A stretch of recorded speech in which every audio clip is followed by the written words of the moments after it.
ایک بات ایک دوست نے ایک دفعہ مجھے بھیجی، اس نے بات بڑی مجھے عجیب لگی۔ اس نے کہا کہ ایک شخص کا انتقال ہو گیا، تو وہ جب اس کو دفن کرنے لگے جنازہ پڑھ کے، تو ایک آدمی نے اس کی چارپائی پکڑ لی۔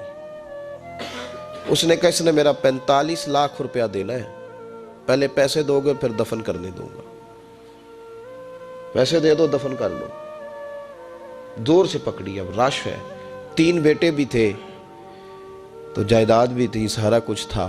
ان 3 بیٹوں سے لوگوں نے کہا کہ تیرے ابے کو وہ دفن نہیں کرنے دے رہا، شور ہے تو۔ اور وہ بندہ بھی وہ تھا جو بڑا قریبی تھا اس کا، اس کے والد کا پارٹنر تھا، تعلقات تھے، تو اس نے کہا کہ پہلے پیسے دو پھر دفن کرنے دوں گا۔ اب وہ 3 بیٹے کہنے لگے کدھر سے پیسے دیں، 45 لاکھ ہی کہہ دیا ہے، ہمیں تو ابا نے کوئی نہیں بتایا، حالانکہ جائیدادیں ہیں، مکان ہے، سارا کچھ ہے، تو بھائی ہم کدھر سے دیں؟ چلو 2-4 لاکھ کی ٹھیک ہے، وہ تھوڑا سا کرے نرم رویے کو تو ہم کرتے ہیں، شور تو ہے، لیکن کدھر سے دیں 45 لاکھ؟ جب بات بہت تیز ہو گئی، شور ہو گیا، وہ انسان مجنون بن کے اس نے چارپائی تھامی ہوئی ہے، کہتا نہیں پہلے پیسے دو گے پھر دفن کرنے دوں گا۔ 3 بیٹے تھے تو ایک بیٹی بھی تھی، بیٹی کو گھر میں پیغام گیا کہ تیرے ابا کو دفن نہیں ہونے دیتے، اس نے سارا زیور اتار کے بھیج دیا۔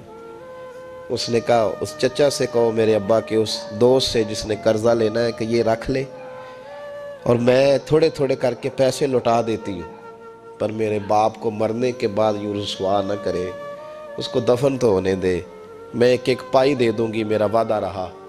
جب وہ بیٹی نے 8-10 لاکھ کا زیور بھیج دیا تو وہ قرضہ لینے والا شور کرنے لگا۔ اس نے کہا او مجھے پتہ چل گیا، مجھے معاف کر دو سارے اور اسے دفنا دو۔ کہا کیا ہوا؟ تو وہ کہنے لگا میں نے اس سے 45 لاکھ لینا نہیں تھا، میں نے دینا تھا، تو میں غور کر رہا تھا کہ اگر تو میں نے اعلان کر دیا نا کہ 45 لاکھ میں نے دینا ہے تو 110 نکل آئیں گے وارث کہ مجھے بھی دو مجھے بھی دو، تو میں نے یہ رویہ اس لیے اختیار کیا ہے کہ میں دیکھوں اس کا اصل وارث ہے کون۔ تو اصل وارث وہ بیٹی ہے جس نے اپنے کانوں سے بندے بھی اتار کے بھیج دیے، اور جس نے اپنے وہ شادی والے دن پہننے والے زیورات، پہلی رات کا وہ اس نے زیور بھی سارا اتار کے دے دیا۔ اس نے کہا کہ باپ کا کفن نہ میلا ہو جائے، تو اصل وارث بھی بچی ہے۔ اس نے کہا اس نے مجھے وصیت کی تھی ہر ایک کو نہ دے دینا، میرے اصل وارث کو دینا، تو مجھے اصل وارث مل گیا ہے، اب میں کسی اور کو نہیں دوں گا، اس بیٹی کو دوں گا جس نے باپ کے لیے قربانی دی۔ تو یاد رکھے جنہاں لی تو پاپ کمائے ہو کتھے نہیں تیرے کر دے۔ تو اس لین دین کے معاملات اپنے صاف ستھرے رکھیں، ان کے اندر کسی قسم کی وہ چیز نہ پیدا کریں کہ جو ہمارے لیے بڑی باعث پریشانی بن جائے۔ تو میں یہ سمجھانا چاہ رہا ہوں آپ حضرات کو، اپنے بھائی بھائیوں کو، دوستوں کو، کہ کوشش فرمائیں کہ آپ، اور یہ یاد رکھیں وہ میری اماں کبھی کبھی میرے ننھیال سے نا کوئی چیز آتی تھی نا بطور تحفہ کے کسی چیز، تو میری اماں کہتی تھی میرے ماموں سے یا میرے نانا سے کہ بس ٹھیک ہے یہ آپ تھوڑا سا دے جائیں باقی لے جائیں، تو کہتے نہیں رکھ لیں۔ تو اماں کہا کرتی تھی کہ اپنے گھر سے بندہ کھائے تو پھر ہی پوری پڑتی ہے، کوئی دے گا تو کیا اس میں کتنی دیر، ایک دن بندہ کھا لے گا۔ وہ کہا کرتی تھی کہ اگر پورا کرنا ہے نا خرچہ تو بندہ اپنی کمائی سے پورا کرے تو پورا ہوتا ہے، اگر کسی کے 10,000 سے آپ سمجھتے ہیں کوئی فائدہ ہوگا تو کچھ نہیں ہوتا۔ آپ کے دست و بازو جو ہمت کر کے لائیں گے اسی سے گزارا ہوگا۔ کسی کا 50,000 رکھ کے کتنا وقت بیت سکتا ہے، 1 لاکھ سے کیا مطلب، کیا بندہ کر سکتا ہے؟ تو سہارے نہ ڈھونڈو، خوددار بنو۔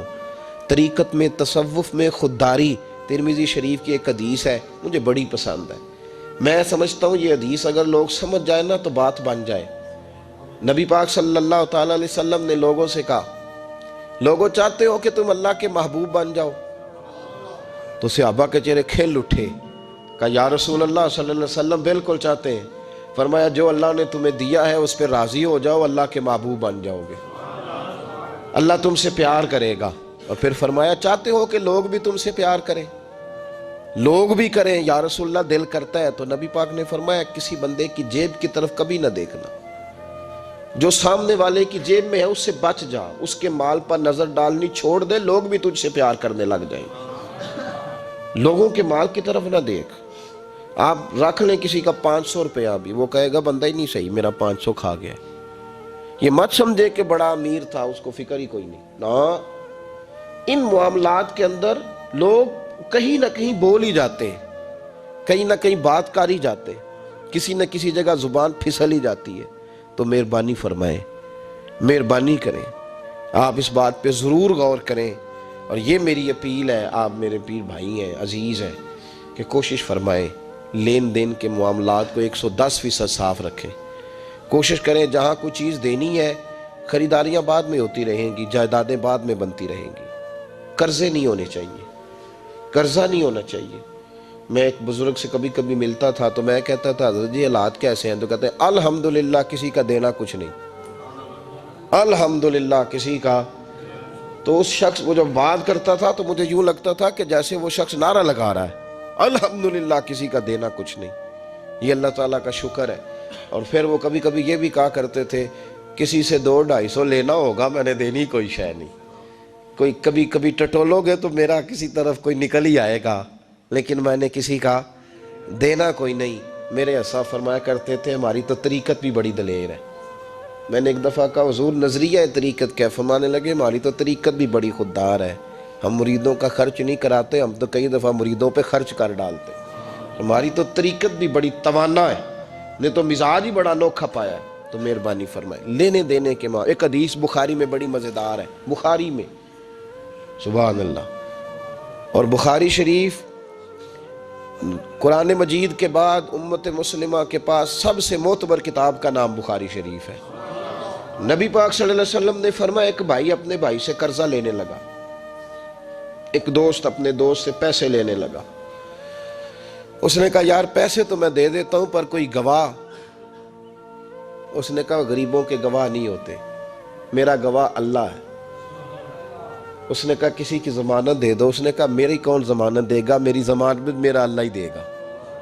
وہ بات ہو گئی 1000 دینار، اس کو بات بڑی پسند آئی، کہا اللہ کے نام پر تو کہتا ہے، اللہ بھی گواہ ہے ہمارے درمیان اور اللہ ہی ضمانتی ہے، تو لے لے پیسے۔ 1000 دینار دے دیے۔ اب وہ بندہ دریا کے پار چلا گیا۔ محنت، یہ دیکھیں اب اس حدیث سے آپ درس دیکھیں، یہ حکایت نہیں، یہ میرے رسول پاک کا بیان کیا ہوا فرمان ہے۔ اس کی صداقتوں پہ دیکھیں، اور بخاری کی حدیث کے جملے کتنے حسین ہیں۔ نبی پاک صلی اللہ علیہ وسلم نے فرمایا وہ جس نے پیسے لیے بطور قرضہ وہ دریا کے پار چلا گیا، محنت مزدوری کرتا رہا، جب مقررہ وقت آیا تو اس نے 1000 دینار جو وعدہ کیا تھا کہ فلاں تاریخ کو دے دوں گا، اس تاریخ کو اس نے 1000 دینار لیے اور دریا کے کنارے پہنچ گیا کہ مجھے کشتی ملے تو میں اس تک پہنچاؤں۔ لیکن اس نے اتفاق کہ اس دن کشتی کوئی نہ ملی، بڑا انتظار کیا، کشتی کوئی نہ ملی۔ اس نے ایک لکڑی لی، لکڑی کو اندر سے پھاڑا، موٹی لکڑی ہوتی ہے نا بانس کی طرح، اس کے اندر سوراخ بن جاتا ہے، جگہ بن جاتی ہے۔ اس نے اندر سے اس کی کھدائی کی، اس کے اندر اس نے 1000 دینار رکھا اور ایک رکا رکھا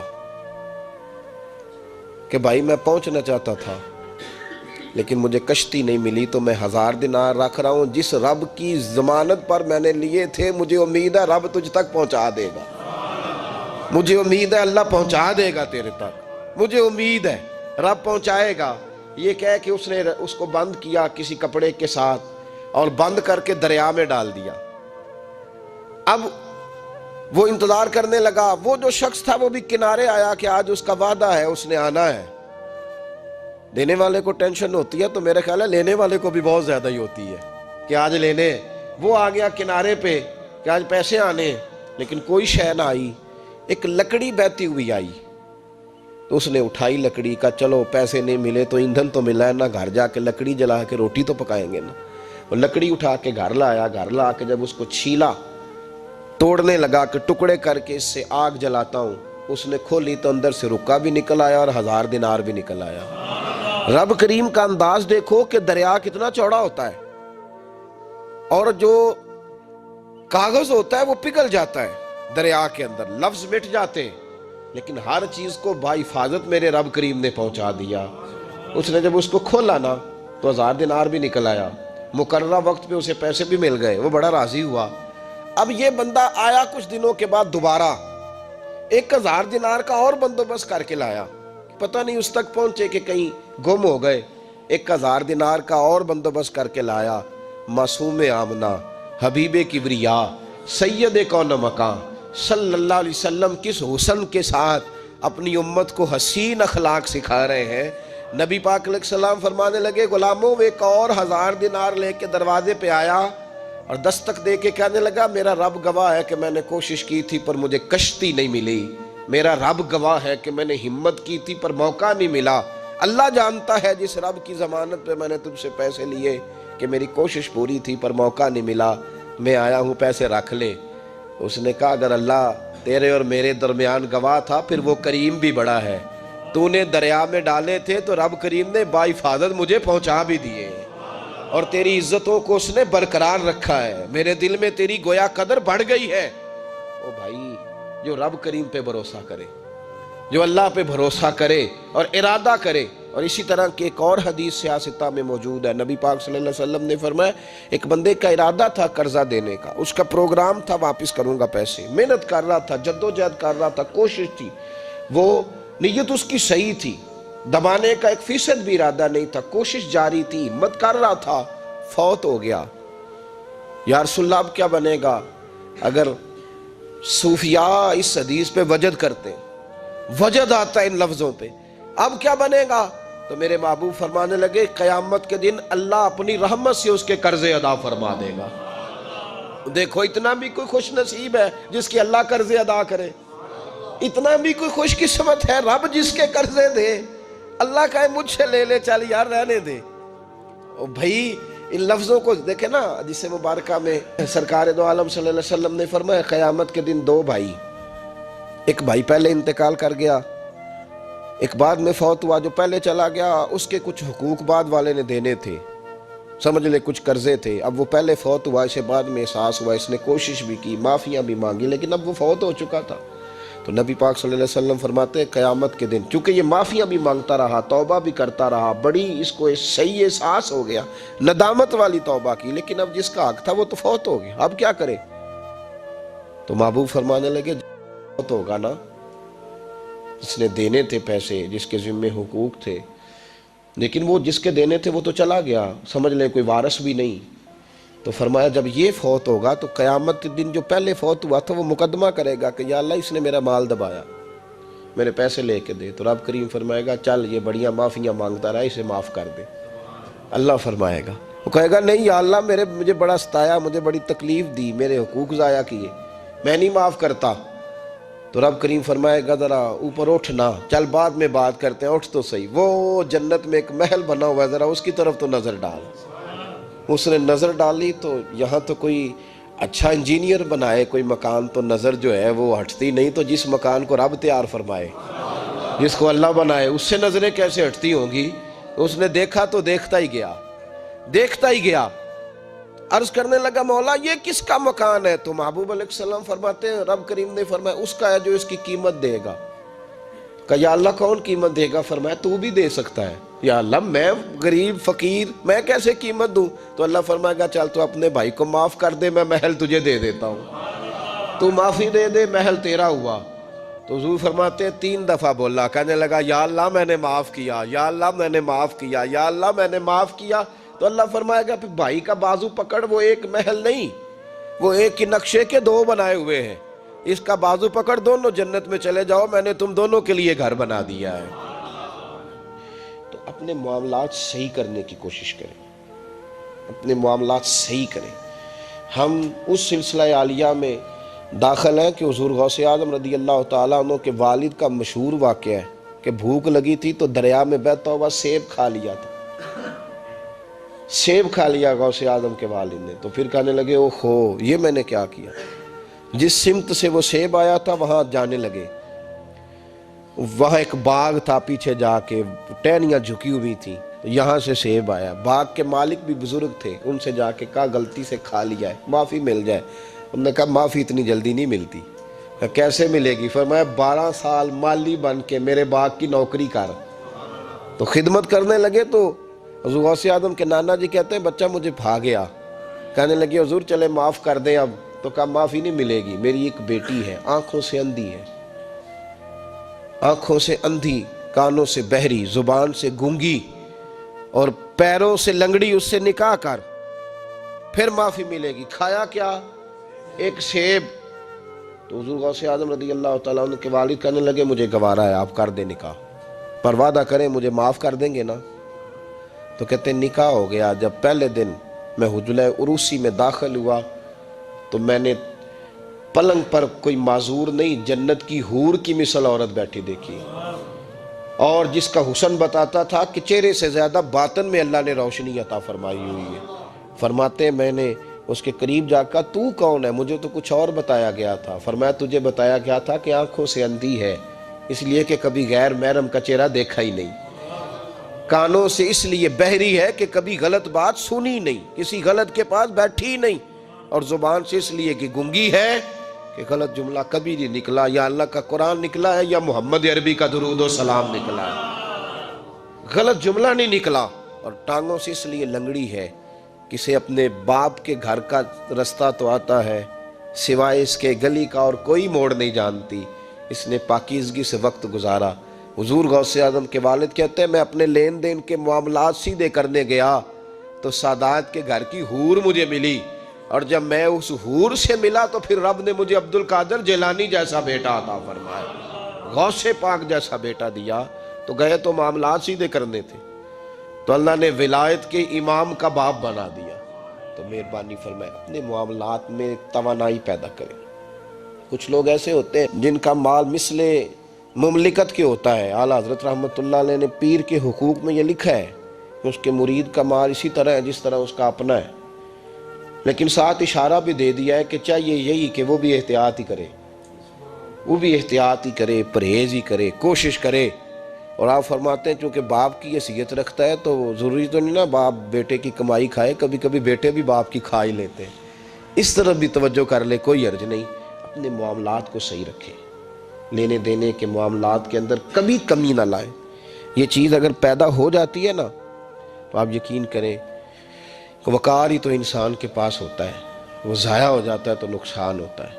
تھوڑے میں وقت گزاریں، بڑی مزیدار زندگی ہوتی ہے انسان کی، یہ زندگی میں انسان کے پاس وقار اپنا ہوتا ہے، وہ زندگی بڑی حسین ہوتی ہے، بڑی مزیدار ہوتی ہے۔ ہماری مسجد میں ایک شخص آئے، کچھ دن انہوں نے وقت گزارا تو مجھے بعد میں کہنے تہاڈی مسجد تو سکون بڑا ہے، کھپ کوئی نہیں، لڑائی کوئی نہیں، کوئی کسی قسم کا میں نے وہ نہیں دیکھا۔ آپ یقین کریں یہاں 4 اساتذہ کام کرتے ہیں اور کئی سالوں سے کرتے ہیں، ہم نے کبھی استادوں کی لڑائی بھی نہیں ہونے دی، ورنہ مدرسوں میں جھگڑے چلتے ہیں۔ مجھے کہنے لگے جی یہاں لڑائی کوئی نہیں۔ میں کہ اس واسطے کسی کو مالدار بندہ چیئرمین ہی نہیں بنایا کہ جو کہے کہ یہ کیسے ہو گیا، یہ کھانسے کیوں ہیں، یہ اٹھے کیوں ہیں، یہ بیٹھے کیوں ہیں۔ یہاں اللہ نے حسن اس لیے دیا ہے کہ الحمدللہ یہ ایک کونا تو ضرور ہے لیکن اللہ نے بڑا سکون عطا فرمایا ہوا ہے۔ تو یہ اس وقت ہوتا ہے جب آپ کسی سے کچھ لیتے ہیں تو پھر آپ کو اس کے نخرے بھی برداشت کرنے پڑتے ہیں، پھر آپ کو دیکھنا بھی پڑتا ہے، اس کے آنے پہ کھڑے بھی ہونا پڑتا ہے۔ تو اس لیے لین دین کے معاملات کو 110% صحیح رکھیں۔ یہ میری وصیت نہیں آپ حضرات کو، اس کو میرا حکم سمجھیں، حکم سمجھیں اس کو۔ اور آپ قطعی طور پہ میری پیر بھائیوں سے گزارش ہے کہ لین دین کے معاملات کو چھوڑ دیں سارا کچھ۔ اللہ بڑا کریم ہے، ایک کمرے میں بھی انسان کی زندگی بیت سکتی ہے، لیکن لین دین کے معاملات میں 110% اپنے آپ کو صاف رکھیں، اور اپنی وصیت کو ہمیشہ اس میں سستی نہیں کریں، لکھ کے رکھیں کہ کسی کا کیا دینا ہے، موٹے حرفوں کے ساتھ، اور 3 جگہ اس کو لکھ کے رکھیں کہ میں فلاں آدمی کا میرے پاس یہ ہے، اس کو ضرور سنبھال کے رکھیں تاکہ کسی جگہ بھی اگر اللہ تبارک و تعالیٰ فضل کرے کوئی ایسا موقع آتا ہے تو ہم صاف ستھرے ہوں، ہمارے وارثوں کو پتہ ہو۔ صوفیاء کے اندر کچھ لوگ ایسے ہیں جن کو ملامتی کہا جاتا ہے، وَلَا يَخَافُونَ لَوْمَةَ لَائِمٍ، وہ کسی ملامت کرنے والے کی ملامت کی پرواہ نہیں کرتے۔ ذَلِكَ فَضْلُ اللَّهِ يُؤْتِيهِ مَن يَشَاءُ، اللہ کا یہ فضل ہے، رب جسے چاہے عطا کرے۔ حضرت ذوالنون مصری داتا صاحب فرماتے ہیں کہ کمال آدمی تھے، لیکن انہوں نے نہ راہ آزمائش اختیار کی، رستہ اس طرح کا اختیار کیا کہ جس میں لوگ انہیں برا ہی کہتے تھے، وہ فیمس نہیں ہو سکے، ہر گلی ہر کونے ہر جگہ ان کی تعریف نہیں ہو سکی، کچھ تعریف نہیں ہو سکی، کچھ اپنوں نے قدر بھی نہیں پہچانی۔ اہل مصر نے ان کے ساتھ کوئی اچھا رویہ اختیار نہیں کیا۔ ہوتا یہ ہے کہ جب لوگ اپنے مزاج کو غالب کر لیتے ہیں ہر چیز پر اور کہتے ہیں جو میں کہہ رہا ہوں، جو میں سوچ رہا ہوں، وہی حق ہے، اسی پر ساری دنیا آ جائے۔ تو بہت ساری جگہوں پہ نا وہ اپنے گمان کے مطابق چیزوں کو تباہ کر بیٹھتے ہیں، اور بہت سارے صالحین کے بارے میں، بہت سارے متقی لوگوں کے بارے میں بدگمانیاں پیدا کرتے ہیں، اور تربیت اپنی رک جاتی ہے، خیر سے دور ہٹ جاتے ہیں۔ حضرت ذوالنون مصری رحمۃ اللہ علیہ کے ساتھ بھی ان کے اپنے شہر کے لوگوں نے، ان کے اپنے ارد گرد کے لوگوں نے ان کے ساتھ کوئی اچھا سلوک نہیں کیا۔ زندگی بھر کسی شخص نے بھی کوئی اس طرح کا رویہ ان کے ساتھ نہیں رکھا۔ ہاں، عقیدت مند لوگ تھے، محبت کرنے والے بھی تھے، لیکن اکثریت ان لوگوں کی تھی کہ جو ان کی طرف جب بھی نظر اٹھاتے تھے تنقید کی اٹھاتے تھے، طنز کی اٹھاتے تھے۔